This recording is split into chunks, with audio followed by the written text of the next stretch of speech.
Hello guys, my name's Flibe and I'd like to welcome you to my channel. This channel is going to be focusing on covering the lore behind some creative universes within games.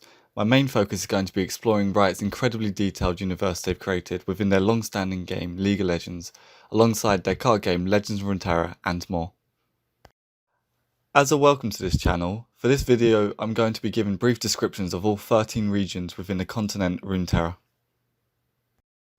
Possibly the most crucial region of Runeterra is the expansionist society of Noxus, which created a known calendar across Runeterra. Noxus is governed by three principles: Might, which Darius controls, Vision, which Swain controls, and Guile, which LeBlanc controls. And the one thing that Noxus values above all else is strength from its citizens.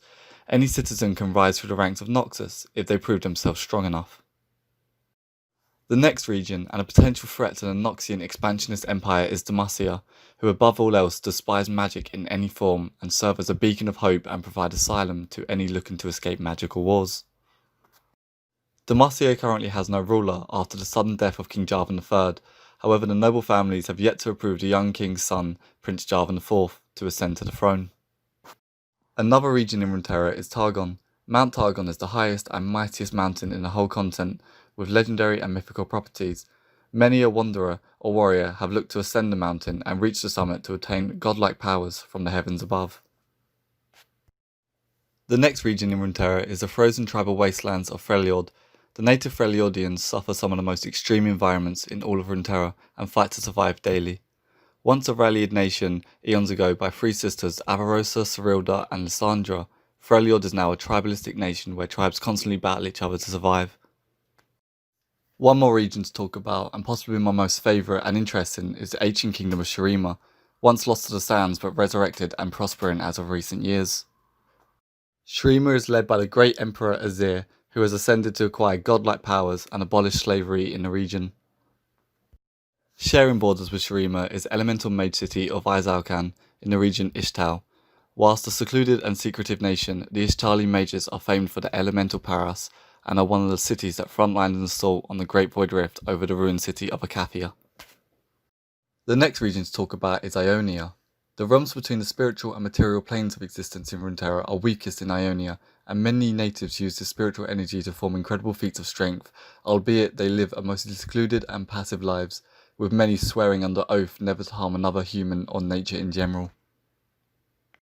The next region in Runeterra is Piltover and Zorn.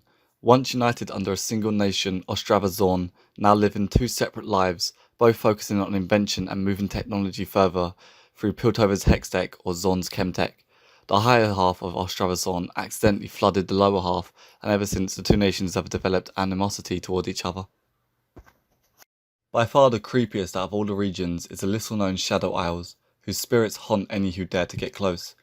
Many millennia ago, the Shadow Isles was known as the Blessed Isles. However, that all ended when the Ruined King destroyed the lands and turned the Blessed Mist into the Black Mists.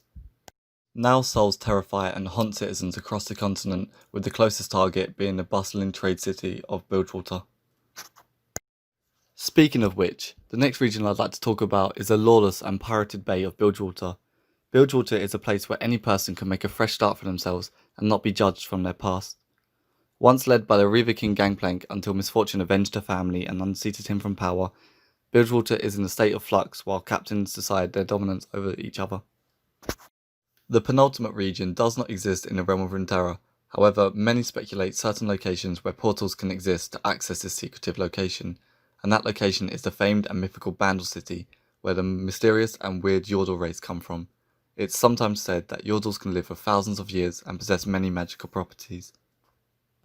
The last region to talk about is like Bandle City. In a sense, it does not exist in Runeterra's plane. However, many locations are around the continent where you can access the deadly and terrifying void.